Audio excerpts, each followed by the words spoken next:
Hi dears, good morning. അപ്പോൾ എല്ലാവർക്കും ഹൃദയം നിറഞ്ഞ കേരളപ്പിറവി ആശംസകൾ. കേരളപ്പിറവിയായിട്ട് ഞാൻ എന്താണ് ഈ ഡ്രസ്സിൽ വന്നിരിക്കുന്നതെന്നൊന്നും വിചാരിക്കണ്ട.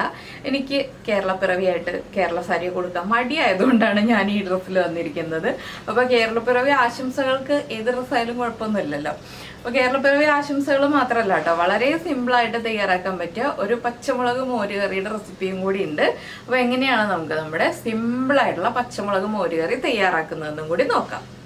അപ്പോൾ നമ്മുടെ തൈര് കറി റെഡിയാക്കാനായിട്ട് ഒരു പാത്രത്തിൽ തൈര് എടുത്തിട്ട് കുറച്ച് വെള്ളം ചേർത്ത് ഞാനൊന്ന് മിക്സ് ചെയ്തെടുത്തിട്ടുണ്ട്. ഒരുപാട് വെള്ളമല്ല, ഒരു 1/4 കപ്പിലും താഴെ, ഒരു കപ്പ് തൈരിലേക്ക് ഒരു 1/4 കപ്പിലും താഴെ വെള്ളം ചേർത്ത് മിക്സ് ചെയ്തെടുത്തിട്ടുണ്ട്. പിന്നെ ഒരു ചട്ടിയിൽ വെളിച്ചെണ്ണ ചേർത്തിട്ട് അതിലേക്ക് 1/2 ടീസ്പൂൺ കടുക് ചേർത്തിട്ടുണ്ട്. കടുകൊന്ന് പൊട്ടി വരട്ടെ. തൈരിലേക്ക് നമുക്ക് ഈ സമയത്ത് ഉപ്പ് ചേർത്ത് കൊടുക്കാം. ഞാൻ കുറച്ച് ഉപ്പ് ചേർത്ത് ഒന്നുകൂടി മിക്സ് ചെയ്യാണ്. നിങ്ങൾക്ക് നല്ല ലൂസായിട്ടുള്ള കറി വേണമെന്നുണ്ടെങ്കിൽ കുറച്ചുകൂടി വെള്ളം ചേർക്കാം കേട്ടോ. ഞാൻ ഒരുപാട് ലൂസായിട്ടുള്ള കറിയല്ല ചെയ്യുന്നത്, അതുകൊണ്ട് ഒരുപാട് വെള്ളം ചേർക്കുന്നില്ല. 1/2 കപ്പ് വരെ വെള്ളം ചേർക്കാം. പിന്നെ നമ്മുടെ പച്ചമുളക് ഒന്ന് സ്പ്ലിറ്റ് ചെയ്ത് വെച്ചിട്ടുണ്ട്. നമ്മുടെ കടുക് ഇപ്പോൾ പൊട്ടി കഴിഞ്ഞിട്ടുണ്ട്. ഇതിലേക്ക് ഞാനൊരു 1/4 ടീസ്പൂൺ ഉലുവ ചേർക്കുന്നുണ്ട്. ഇനി ഉലുവയും കൂടി ഒന്ന് പൊട്ടി വരട്ടെ. ഉലുവയും പൊട്ടി വന്നിട്ടുണ്ട്. ഇതിലേക്ക് നമുക്ക് ഒരു തണ്ട് കറിവേപ്പില ചേർക്കാം. കറിവേപ്പില ചേർത്ത് ഫ്ലെയിം ഓഫ് ചെയ്തു. എന്താണെന്ന് വെച്ചാൽ പച്ചമുളക് ചേർക്കുമ്പോൾ പൊട്ടിത്തെറിക്കും.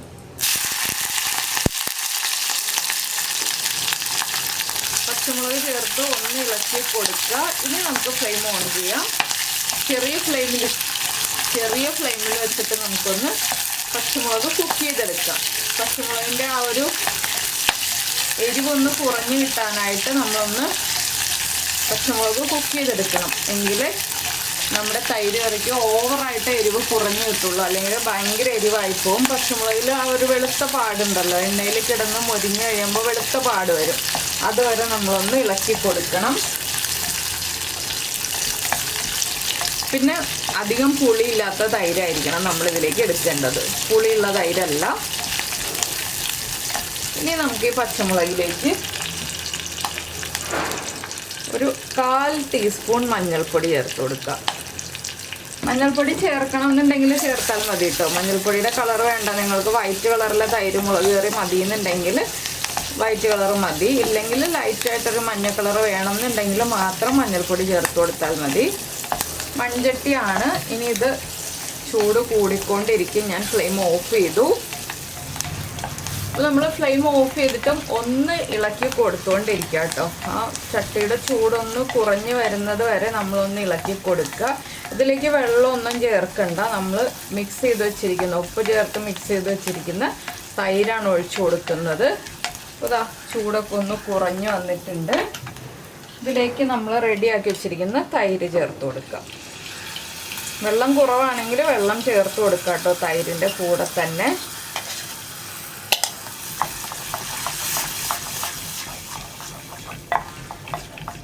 വളരെ എളുപ്പത്തിൽ നമ്മുടെ തൈര് മുളക് കറി റെഡി ആയില്ലേ. വറ്റൽമുളക് ചേർക്കണമെങ്കിൽ വറ്റൽമുളക് ചേർക്കാം.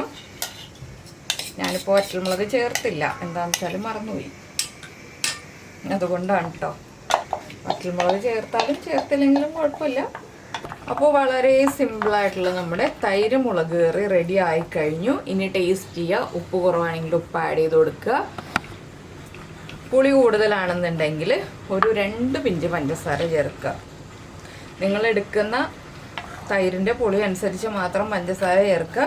പുളി കുറഞ്ഞ തൈരാണെങ്കിൽ പഞ്ചസാര ചേർക്കേണ്ട ആവശ്യമില്ല. ഇത് ചൂടൊന്ന് കുറഞ്ഞ് വരുമ്പോൾ, എന്താണെന്ന് വെച്ചാൽ ചട്ടിയിലാണ് ഇരിക്കുന്നതെങ്കിൽ ചൂടുണ്ടാവും. ചട്ടിയിൽ നിന്ന് മാറ്റി ഒരു പാത്രത്തിലേക്ക് മാറ്റിയിട്ട് നമുക്ക് വയ്ക്കാം. ചൂട് കുറഞ്ഞ് വരുമ്പോൾ ചോറിൻ്റെ കൂടെ ചേർത്ത് കഴിക്കാം. നല്ലൊരു കോമ്പിനേഷനാണ്. അപ്പോൾ എല്ലാവരും ഈ ഒരു റെസിപ്പി ട്രൈ ചെയ്ത് നോക്കിയിട്ടില്ലെങ്കിൽ ഉറപ്പായിട്ടും ട്രൈ ചെയ്യൂ. നമുക്ക് വേറെ വെജിറ്റബിൾസ് ഒന്നുമില്ല, ആകെ 2-3 പച്ചമുളക് മാത്രമേ ഉള്ളൂ വീട്ടിലെന്നുണ്ടെങ്കിൽ ഈ ഒരു കറി ഉണ്ടാക്കി നോക്കാവുന്നതേ ഉള്ളൂ. പച്ചമുളകും തൈരും ഉണ്ടെന്നുണ്ടെങ്കിൽ. അപ്പോൾ എല്ലാവരും ട്രൈ ചെയ്ത് നോക്കിയിട്ട് നിങ്ങളുടെ ഫീഡ്ബാക്ക് അറിയിക്കുക. നമുക്ക് നമ്മുടെ അടുത്ത റെസിപ്പിയുമായിട്ട് അടുത്ത ദിവസം വീണ്ടും കാണാം.